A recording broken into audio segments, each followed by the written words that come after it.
Marta Jacqueline Martínez, ¿cómo te va? Buenas tardes, bien. Hace un año que nos vimos acá, estabas en campaña. Sí, efectivamente. Bueno, legisladora. ¿Cuál fue tu impresión? Yo me acuerdo cuando vino Bilardo que no entendía nada. Decía que era todo un desastre, las cosas que se votaban, que se perdía tiempo en votar cosas que no servían para nada. Pero bueno, sí.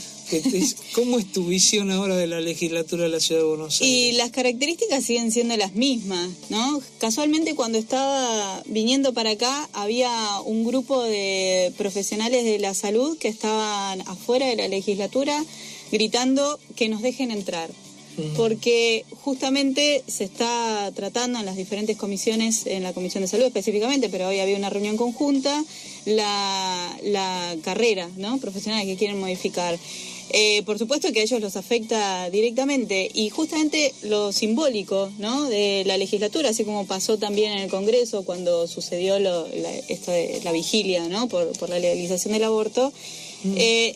Afuera, quienes están sumamente involucrados porque les atraviesa su vida personal o su vida profesional, estaban exigiendo que los dejen entrar, a discutir, que los dejen entrar a poder decidir, y sin embargo la institución cerrada los está dejando afuera, o sea, está sancionando por fuera, digamos, y a espaldas de quienes están involucrados, en este caso, porque era una carrera profesional. Es muy simbólico eso, ¿no? Y la legislatura generalmente, bueno, el Congreso también, por supuesto, pero es con esto de las audiencias públicas, y bueno, seguramente hablemos ahora que en otros puntos también, el quién decide es fundamental, y en este caso, justamente los que deberían decidir, es decir, a quienes les afectan todas las políticas y las leyes que se dictan y se sancionan en la legislatura, quedan completamente por fuera. El pueblo de la población de la Ciudad de Buenos Aires queda completamente por fuera de todo lo que sucede dentro de la legislatura,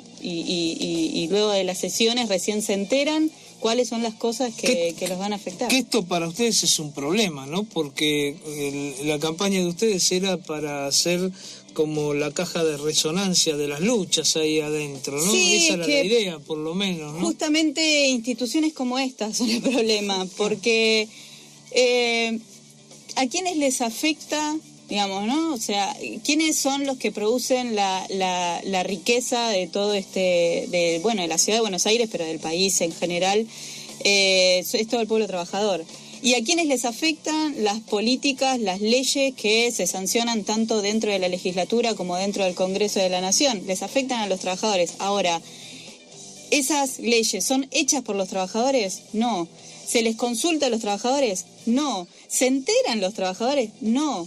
¿No? O sea, es todo, por supuesto, también temas como el presupuesto, por ejemplo, tanto de la ciudad como en este momento aprovecho para repudiar la represión que se dio hoy en las afueras del Congreso, denunciar también y pedir la liberación de todos los detenidos. Hay 31 detenidos, dentro de ellos está el director de la Garganta Poderosa, también hay trabajadores del astillero Río Santiago, trabajadores también de Telam, creo que estaban ahí por liberarlo, pero son 31 trabajadores que tienen que quedar liberados de inmediato. Fue una represión feroz. Y simbólicamente vuelve a pasar también esto de estar fuera del Congreso, exigiendo que no se vote un presupuesto que va en contra de los trabajadores y las trabajadoras mismas, que es un presupuesto que está en consonancia con todos los pedidos del Fondo Monetario Internacional. Dentro del Congreso se sancionan leyes como esta, dentro de la legislatura también se sancionan leyes que van en contra del pueblo de la Ciudad de Buenos Aires, y el pueblo, que es el que debe decidir, queda completamente por fuera.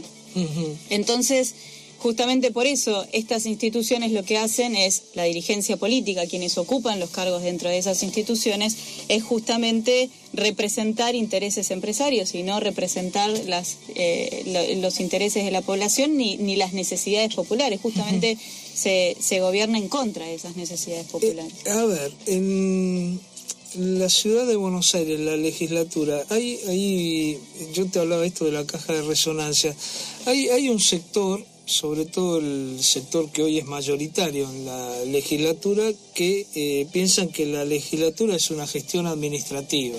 es decir, una gestión administrativa en donde desde ahí manejamos, bueno, si vamos a arreglar más veredas, si vamos a hacer más o menos hospitales, si vamos, bueno, hoy tratamos acá el caso de agronomía, que ahí están peleando los vecinos, hablamos con una vecina para que no se construya el Estado.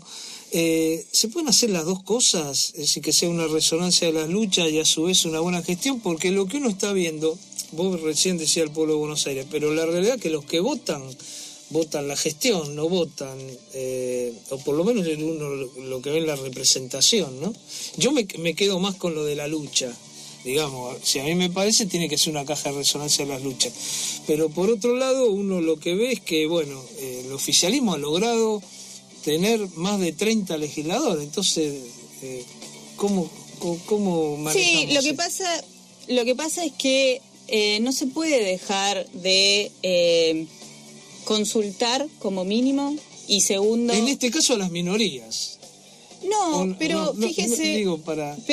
Pero fíjese, por ejemplo, en el caso de la Villa 31, que quisieron hacer bueno, en realidad salió la primera... la urbanización. Claro, es en doble lectura, salió la primera, va a haber luego audiencias públicas. Y nosotros fuimos a la Villa 31, por supuesto invitados por los vecinos de la Villa 31 para que nos comenten un poco cómo se estaba dando esa urbanización. La gran mayoría de los vecinos de la Villa 31 estaba en contra de la urbanización, por el tipo de urbanización, no por la urbanización en sí misma. Uh-huh. Entonces, la característica que tiene es generalmente...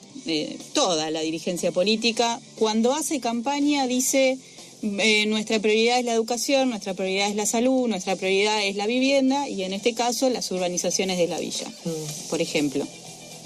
Entonces después dicen efectivamente vamos a hacer una urbanización, entonces pintan como un proyecto general, como bueno, esto va a ser una urbanización. Ahora, cuando realmente uno habla con los vecinos y las vecinas de la Villa 31, en su gran mayoría, te empiezan a decir algunas cosas que no son menores. Por ejemplo, lo que se produce respecto del desglose de las familias, cómo los mandan de un lado al otro sin justamente contemplar si pertenecen a una misma familia o no. Cómo realizan el censo a algunas familias que se encuentran en esas viviendas y a otras no. Cómo las características de las casas que ellos van a habitar luego son distintas a las que tienen, distintas en el sentido de la distribución en la que ellos van a tener que vivir luego, donde pueden estar, por ejemplo, todos hacinados en una casa distinta a la que estaban ahora. Entonces, son todas características a las que se le suma que ellos van a tener que pasar de la informalidad al pago de el terreno, la vivienda, el ABL y los servicios públicos. Es una población que ya ha sido marginada y que ya ha sido vulnerada durante mucho tiempo, justamente como consecuencia de las políticas, tanto de este gobierno como de los anteriores, que han sido políticas que han llevado a una precarización terrible y ahora estamos hablando con niveles de pobreza y de marginalidad de indigencia muy altos y que los afectan directamente. Y lo que ellos están diciendo no es que no queremos la urbanización, queremos que esto sea distinto. Ahora, hay un punto que ellos los afecta y que muestra cuál es la verdadera cara, digamos, de Vamos Juntos, en este caso, del oficialismo, que es que es una tierra muy preciada la de la Villa 31, queda en un barrio muy caro de la ciudad de Buenos Aires, uh-huh. Y hay un artículo que en lo que se dice el cargo, digamos, que tiene esa vivienda, que es para quien accede a esa vivienda, cualquier vecino, el cargo va a ser uso familiar. Ahora, si por cualquier circunstancia viene un tercero y paga 3 hipotecas, puede cambiarle el cargo a esa vivienda, es decir, puede dejar de ser vivienda y ser un comercio. Con lo cual, en realidad, se está haciendo esta urbanización mediante un negocio inmobiliario o indirectamente un negocio inmobiliario que al mismo tiempo juega con la situación económica de quienes habitan lo que es hoy la Villa 31. Entonces, digamos, cuando se hacen campañas políticas, lo mismo cuando se promete por educación o por salud, y vamos a ver que después eso no se refleja. Hay políticas en relación a salud, que la llamada 5x1, por ejemplo, o la Unicaba en relación a educación, que son todas, digamos, políticas que no se dicen cuando se hace campaña. Siempre se pinta una campaña como, bueno, la educación está en primer lugar, la salud también, y después justamente es lo que no se lleva adelante. Entonces, ¿qué pasaría si justamente se le consulta al pueblo de la ciudad de Buenos Aires? Usted sabe que la Constitución de la ciudad tiene los cargos revocables. Claro. Bueno, sí. Aparte del resto de las consultas, que pueden ser, por ejemplo, vinculantes, o si las audiencias públicas fueran vinculantes, sí, o directamente la revocación de los mandatos. ¿Qué pasa si hoy se le preguntara a todos aquellos que se ven afectados por el 5x1, es decir, la eliminación de cinco hospitales para hacer uno solo en el Muñiz, o aquellos 29 profesorados que están diciendo no a la Unicaba, que es lo mismo que el 5x1, pero con los 29 profesorados integrándolos a uno solo, que es la Unicaba? Todos los docentes que se encuentran hoy precarizados, cuya paritaria ha cerrado por decreto, todos aquellos trabajadores que se encuentran hoy también precarizados, entonces, y por supuesto a todos quienes integran los diferentes lugares que dicen que se van a urbanizar. Digo, para dar solamente 5 o 6 ejemplos, claro, los profesionales de la salud también. No se puede hacer la consulta, te habría que juntar firmas. Bueno, mire usted, hay una cuestión la complejidad. No, pero porque a veces uno ve ciertas complejidades en algunos casos que tal vez están un poco. Porque fíjese usted qué fácil que es para el gobierno de la ciudad llenar de cartelitos amarillos y de colores, ¿no? Esto de los Juegos Olímpicos que se dio. Todos nos enteramos que hubo Juegos Olímpicos en la ciudad porque los cartelitos estaban por todos lados. Cuando se dio el tema de los perritos en el subte, veíamos las mascotitas, ¿no? Que ahora pueden viajar en el subte. Es decir, herramientas del gobierno de la ciudad para informar que existe algún evento, llámese Juegos Olímpicos o llámese X cosa. Sí, o vote al chofer que. O bueno, claro, el chofer justamente, donde están, o sea, el gobierno de la ciudad, el Estado en términos generales, pero el gobierno de la ciudad en particular, tiene todas las herramientas para poder llegar a todos y cada uno de los ciudadanos informando, ¿no? Señor vecino, señora vecina, a todos nos ha llegado un mail siempre diciendo, hola fulanita, ¿no? En el barrio de Constitución estamos cerca tuyo, venía cerca. Bueno, te llaman por teléfono, es decir, cualquier medio puede ser utilizado para informarnos que puede haber, por ejemplo, una votación vinculante, una participación vinculante, informarnos que, por ejemplo, cualquiera, digamos, sea tanto por lo de la urbanización como cualquier otro proyecto, por ejemplo, el de salud o la carrera profesional, cualquiera que se esté dando en este momento, se nos puede informar en horarios, en momentos en los que nosotros podamos acceder a ir, porque justamente lo que se hace dentro de la legislatura es que las audiencias públicas son en horarios en donde son en el medio del horario laboral, con lo cual la gente que se entera que puede ir, tal vez no pueda porque está en horario. Digo, entonces justamente las herramientas están. Las herramientas en el sentido de que a veces uno dice, bueno, pero ¿cómo puede ser que yo me entere de tal cosa y pueda votar? Bueno, efectivamente sí puedo, porque la cuestión es, si yo me por supuesto que cuando hay problemáticas en los diferentes barrios, inclusive es uno mismo el que va e intenta participar y le dicen que no, ¿no? Esto es un caso, hay un ejemplo bastante claro que fue reciente en la asamblea de Villa Urquiza, que los quieren desalojar y ellos tuvieron una reunión ayer y quedaron completamente por fuera, o sea, les denegaron, primero no los querían dejar pasar, pero les denegaron cualquier tipo de diálogo. Les dicen que en realidad, bueno, ahí hay un problema con la división entre nación y ciudad, ¿no? Pero les dicen que la parte que le va a quedar a ciudad la quieren sumamente desalojada, pero sin embargo a los comercios no les ha llegado ninguna notificación que tienen que desalojar, es decir, que específicamente quieren desalojar a la asamblea, que es un lugar, un espacio, digamos, cultural y de encuentro y de construcción también y de lucha política de los vecinos y las vecinas. Es decir, ellos, ¿no?, que han ido a a pedir al gobierno de la ciudad, a ver, ¿cómo hacemos para nosotros no perder este espacio y este lugar? Tampoco se ha abierto al diálogo. Es decir que mucho menos podemos pensar que se utilicen las herramientas que sí podrían utilizarse, porque efectivamente recién dimos todos los ejemplos, para informar a toda la población de la ciudad de Buenos Aires. Es decir, que efectivamente eso no se quiere hacer porque la institución legislatura está justamente para eso. Uh-huh.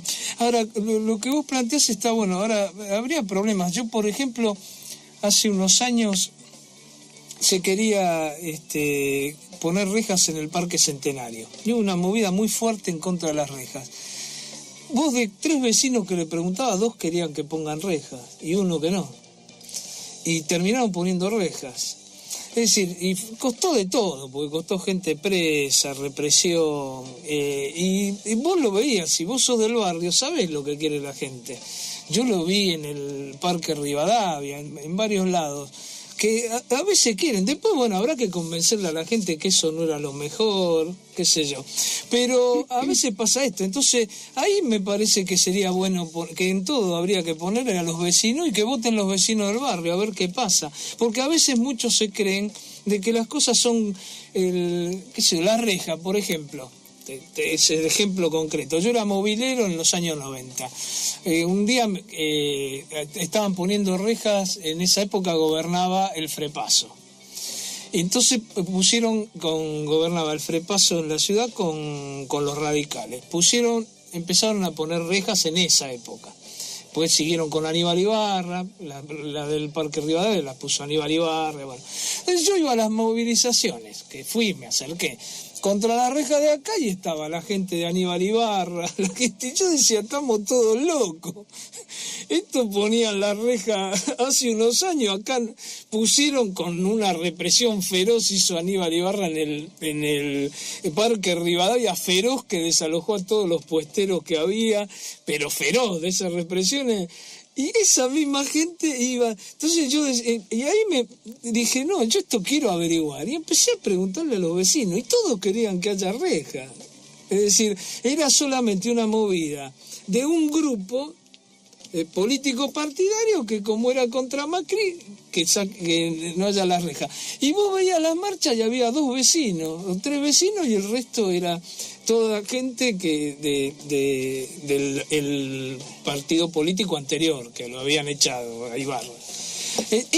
¿Cómo lo solucionamos eso? Te pido un segundito porque tenemos que vender y seguimos charlando de esto. Quédate con la pregunta esta. ¿Cómo hacemos con estas cosas cuando los vecinos quieren una cosa y algunos sectores políticos otra? Estamos charlando con Marta Jacqueline Martínez, es legisladora, es politóloga y feminista. Eso es un título, feminista. Después vamos a hablar de eso, dale. Marta, a ver, bueno, yo estuve viendo un poco, vi algunos proyectos, en general vi que muchos proyectos de declaración presentaste, 30 proyectos, repudio de algunas cosas.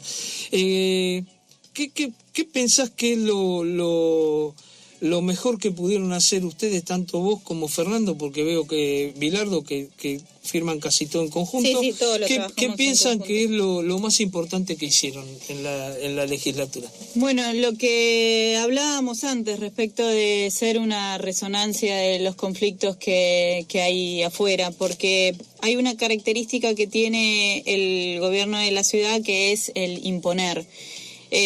Justamente el 5x1, por ejemplo, lo empezaron, siempre cosas que empiezan a circular por PowerPoint, ¿no? Que las características que tiene este gobierno es mandar mucho, como solapadamente distribuir la información de esa manera. Empezaron a organizarse los trabajadores de los diferentes hospitales que están en contra del 5x1. En el IREP están trabajadores autoconvocados. El IREP es un centro de rehabilitación que es muy importante, es para personas con discapacidad, es muy importante, vienen personas de todo el país, de hecho, realmente es una institución muy importante, y los trabajadores están defendiendo el no al 5x1 de manera muy fuerte. Lo mismo pasa con, como decíamos recién, con los 29 institutos. El otro día se dieron las audiencias también en contra de la UNICABA, no solamente representantes de los diferentes centros de estudiantes, sino también rectores, rectoras de las diferentes instituciones que vienen, y bueno, y por supuesto lo que contaba recién de la carrera de profesionales de la salud, que también están en contra.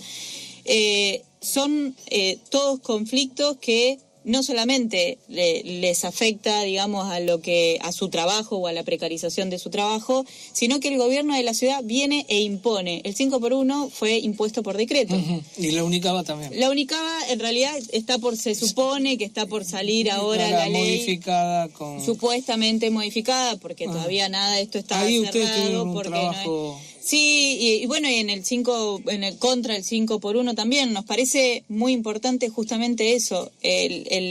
Los trabajadores y las trabajadoras tienen que poder estar ahí para decirles no, y claramente se lo han dicho, no al 5x1, no a la UNICABA.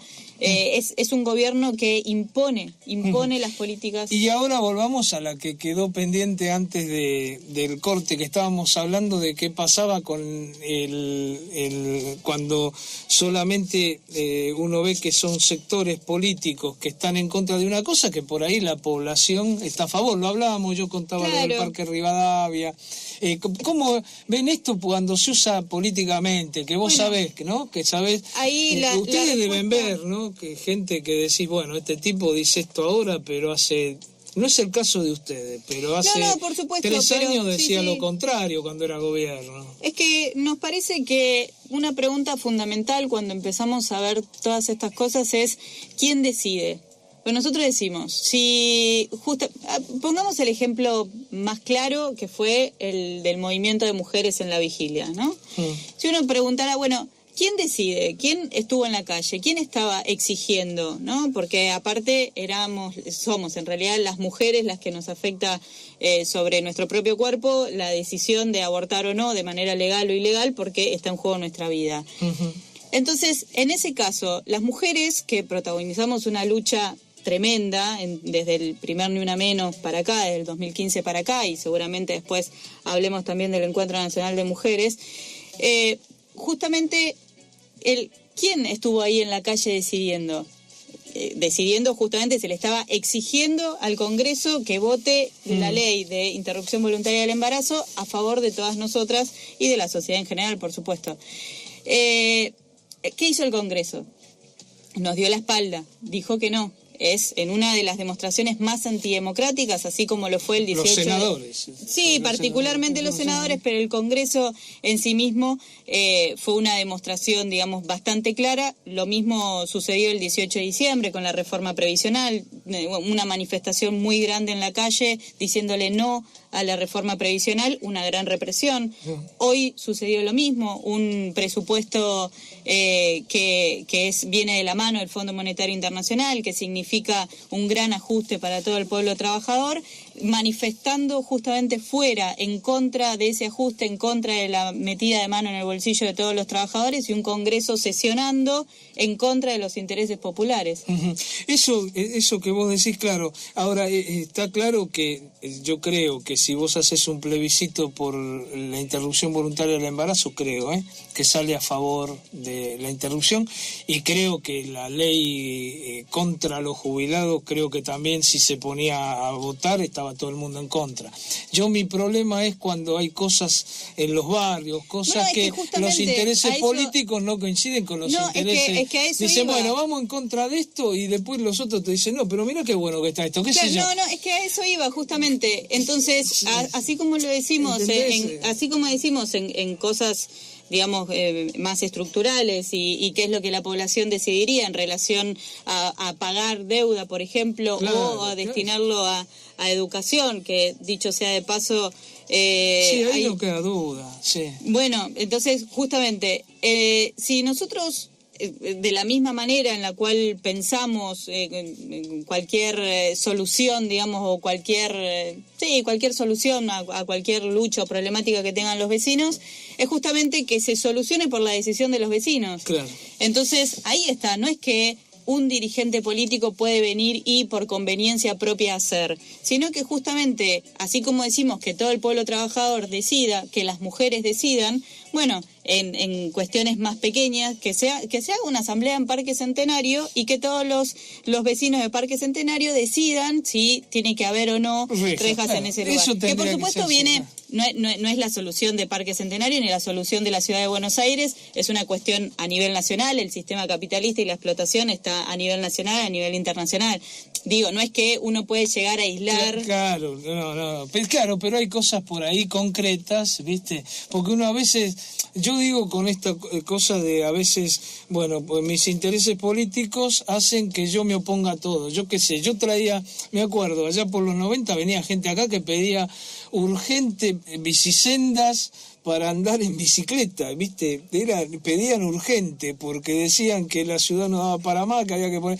Y cuando puso la bicisenda Macri, mucha de esa gente decía, no, esto no es bicisenda, no permiten los autos, ¿viste? Es decir, a veces yo veo la queja por la queja en sí mismo y eso desnaturaliza las luchas verdaderas, me parece. Hay un agregado que es que el negocio fenomenal que hacen cada vez que hacen, por ejemplo, la bicisenda y los canteros. Es impresionante el negocio que hacen, claro. Negocios con empresas amigas, ¿no? A quienes se le dan las concesiones, claro, quienes tienen la licitación. Digo, por eso mismo, no es solamente el decir, che, acá tiene que haber una bicisenda, que efectivamente... Sino que tiene que haber, que tiene que ser mejor, que tiene que ser más barato, que no tiene que haber coima, que no tiene que haber corrupción, que no tiene que haber sobreprecios, claro. Etcétera. Iríamos más profundamente, eso tienen que ser empresas de propiedad pública, tienen que ser manejadas por los trabajadores, pero eso sería ya otra claro. cosa. Igual digamos, está muy claro y aclara, creo, donde iba la pregunta. Vamos a entrar porque nos quedan pocos minutos. ¿Estuviste en el encuentro? En el Encuentro Nacional de Mujeres fuimos con compañeras, fuimos un grupo hasta allá. La verdad que fue impresionante, es muy rico. La rebelión de mujeres es apasionante, un proceso. Yo creo que sí, nos parece, es riquísimo, es apasionante. En un lugar tan lejano como Trelew fuimos más de 50.000 mujeres. La verdad que fue muy importante hacerlo ahí por lo que sucedió con Santiago Maldonado. La verdad que fue un gran esfuerzo ir hasta allá porque para la gran mayoría de nosotras era bastante lejos. Algunas compañeras, por supuesto, tuvieron mucho más tiempo para llegar ahí de viaje, pero fue riquísimo. Después de lo que protagonizamos esta rebelión de mujeres, lo que hicimos con esas vigilias, exigiendo la legalización del aborto, visibilizando los pañuelos verdes, justamente ganando a la opinión pública, ganando al pueblo trabajador, ganando a la sociedad en su conjunto, que las pibas no tienen que seguir muriendo por aborto clandestino. Inclusive pero fueron gente, porque el otro día estuvimos tocando el tema, fue gente también en contra del aborto. Me dijeron que en algunas comisiones sí participan mujeres de todo tipo. Sí, participen, sí. Siempre. Lo que pasa es que hay la rebelión de mujeres en general ha logrado justamente algo que no se había logrado antes, es que la lucha por la legalización del aborto sea masiva, ¿no? De esto te quería hablar. Antes una cosa, porque me quedó de la semana pasada, pero tiene que ver con esto. Este encuentro fue la primera vez que el Instituto Nacional de la Mujer puso plata para el encuentro, es decir, puso 8.300.000. Yo el otro día abrí el programa cuando estábamos acá con Sabina, que había ido al encuentro, y bueno, me habían dado una información que no la tenía todavía chequeada. Dije nada más algo que ya lo tengo chequeado, está en el boletín oficial. El Desarrollo Social le pasa, se contratan 50 micros a gente de diferentes puntos del país carenciados, más 2.000 mujeres, salió 3.000 pesos por mujer, que lo financió Carolina Stanley con un pasaje que en el boletín oficial del 16 de octubre le hace al Instituto de la Mujer. Después hay viandas, y yo dije acá que me habían dicho que las viandas habían llegado en mal estado. Bueno, eso pasó en el encuentro del Chaco, el del año pasado. Ahora aclaro la información porque sé que hay gente que escucha, algunos me preguntaron. Las viandas llegaron bien, solo que hubo menos de las que les había ofrecido. En realidad fue una victoria de un sector de mujeres que presionó para que pusiera el gobierno 8.300.000 pesos. Pero quería aclarar esto porque había quedado pendiente lo de las viandas y todo esto, y yo sé que hay mucha gente, y sobre todo gente que está en la lucha feminista que nos escucha. Y bueno, y esto quiere decir que es algo nuevo, ¿no? Que el gobierno pague algo que le ha generado un despelote a Cambiemos terrible, porque pone plata en todos los lugares, a la iglesia evangélica, a la iglesia católica, a los movimientos feministas. Entonces entre ellos sabemos que no es un gobierno homogéneo, ¿no? Hay un presidente que abrió el debate del aborto, y Gabriela Michetti Vidal, sí, que quería volver a antes de 1921. En realidad no es que, digamos, abrió en términos formales. El presidente lo impuso la rebelión de mujeres. Esto es importante porque justamente 30 años se tardó, ¿eh? Sí, es que justamente es un proceso, ¿no? Por supuesto que esto no nació no fue de la noche a la mañana. Esto fue un proceso. Acá pasaron muy 3 personas que presentaron los mejores proyectos, todavía mejor a los que salieron, y vos te vas a horrorizar cuando te las nombre alguna. Uno fue Alfredo Bravo en el 95, creo que fue, solo. Me acuerdo que un grupo de 30 mujeres frente al Congreso, yo iba a cubrirlo, pedían el aborto. Patricia Bullrich presentó un proyecto que no sé si estará en algún lugar, y Graciela Fernández Meijide. Permítame agregarle Graciela uno. Fernández Meijide después dio marcha atrás porque hizo un acuerdo con el pastor Bonino. Bueno, permítame agregarle uno que en realidad fue el primero, en 1993, que un compañero nuestro, Luis Zamora, fue el que presentó el primer proyecto, justamente. ¿Sabes que no lo tenía? ¿Qué pasó? En el 93. También lo hizo en conjunto. ¿No fue con Bravo?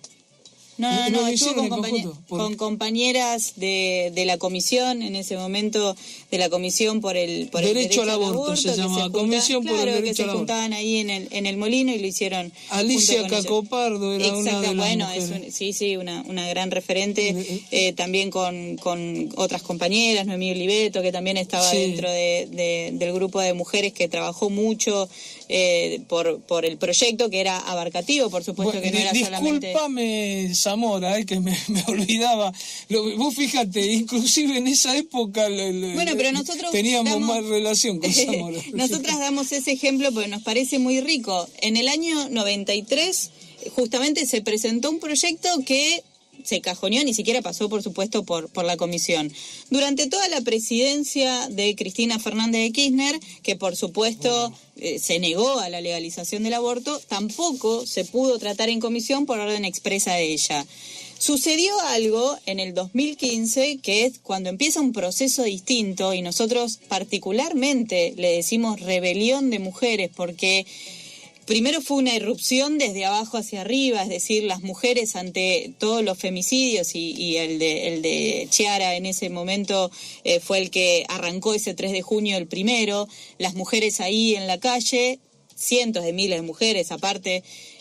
Fue impresionante. Fue impresionante esa movida en el 2015 y después fue continuada porque todos los años luego se continuó el 3 de... los ni una menos, lo que se dicen ahora las movilizaciones del ni una menos, pero aparte porque comenzó esto del decirle no a la opresión, no a la violencia, el empezar a hablar, el no callarse más. El no callarse más es dejar de ser oprimida. Una mujer que hasta cierto momento dentro de su casa decía, está bien que me pegue porque yo hice tal cosa, digo, esta cuestión de la culpa, de algo habrás hecho, a pasar a decir, yo voy a salir a la calle a reclamar porque no quiero que me sigan pegando más, y no quiero que haya más femicidios, y no quiero que le pase esto a mis hijas, y no quiero que siga oprimida mi compañera, y no quiero, todo no quiero y no callar es justamente levantarse en contra del patriarcado y enfrentarse a la opresión, eso es lo que tiene intrínseco a esta rebelión y es lo más rico que tiene, que por supuesto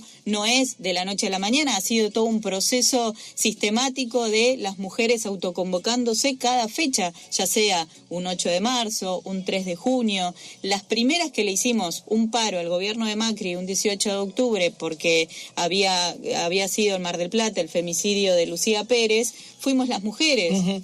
Ahora,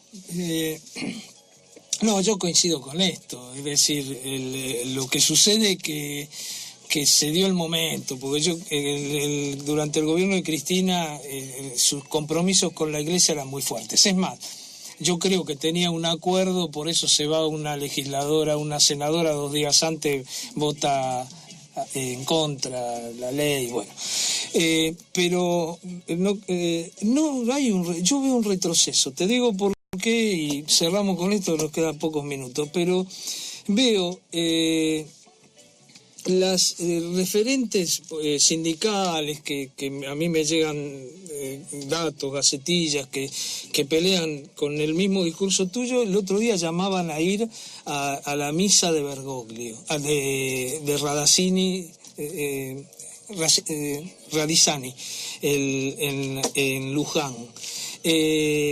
A mí me parece bien que un pueblo reclame por pan, techo, trabajo, paz, que era lo que teóricamente, pero en realidad ahí hay otros intereses. La Iglesia no está jugando. La Iglesia ha logrado una victoria en que no pase la ley en el Senado y ahora sigue avanzando en lo que pueda, en el protocolo en la ciudad de Buenos Aires, como lo hemos visto, y yo lo que veo es un retroceso y les han generado a las mujeres una contradicción, porque a mí me parece que una mujer no puede ir a un lugar donde ahí estaba la gente que firmó el pacto, estaba Gustavo Menéndez, el pacto que hicieron los intendentes de territorios libres de aborto, y todo eso, ir a escuchar esos discursos, que la paz y el pan y el trabajo era una excusa. Pero la verdad es imponer lo que quiere la Iglesia, y ahora se agregan también las iglesias evangélicas. Y van a tener un problema acá, ¿no? Yo dividiría, digamos, ¿no? Por un lado... El pacto de San Antonio de Padua es el que firmaron con Bergoglio todos los intendentes anti-ley, que son todos de Unidad Ciudadana, la mayoría. Bueno, por un lado estaría, digamos, la perspectiva desde la rebelión de mujeres, y por el otro lado, digamos, el acto en particular por paz, pan, trabajo, cómo se involucra, digamos, ahí la Iglesia, el moyanismo, los diferentes sectores, digamos, y agrupaciones sociales. La Iglesia y la burocracia sindical. La burocracia sindical, cómo juegan determinado rol, digamos, canalizando, porque hay un gran descontento en todo el pueblo trabajador, la verdad que está pasando muchas necesidades, y justamente lo que hace es canalizar por lados como la Iglesia, y poner fechas, digamos, bueno, esto por el lado de la burocracia sindical, poner fechas y no un plan de lucha, sino poner fechas aisladas en donde justamente le da más tiempo al gobierno. Pero eso sería, necesitaría más profundidad de análisis. Si volvemos a lo anterior, que es la rebelión de mujeres, hay una particularidad que indirectamente usted la estaba diciendo recién, y yo creo... contrariamente, entendía lo que usted estaba planteando, que justamente las mujeres y la rebelión de mujeres no tienen una dirigenta y no tienen un dirigente tampoco.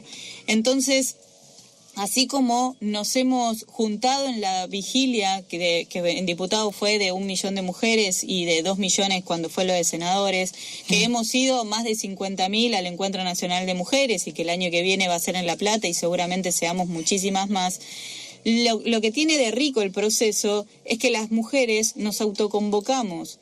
Cuando fue lo de la vigilia por la lucha por la legalización, o cuando existe algún tipo de violencia o femicidio donde las mujeres nos manifestamos, lo hacemos sin ninguna dirigenta. Entonces, lo que sucede es que hay una autoconvocatoria, las mujeres estamos atentas a qué es lo que pasa, esto que decimos siempre, no mirar hacia arriba, sino mirar hacia los costados, y es lo que estamos atentas, lo que se llama en términos generales sororidad, lo que estamos atentas a mirar a ver qué es lo que sucede y seguimos la lucha en ese sentido, con ese mismo proceso, y es por eso que nosotros desde Autodeterminación y Libertad decimos el camino está en ese ejemplo de las mujeres de autoconvocarse, luchar y por supuesto construir y desarrollar autoorganización y autodirección. ¿Sabes que se nos acabó el programa? Qué lástima. La verdad que una lástima, pero bueno, vamos a volver a encontrarnos. Así que Marta Jacqueline Martínez, de Autodeterminación y Libertad, legisladora, politóloga, feminista y femenina también. Muchas gracias por haber estado acá. Fuiste muy amable.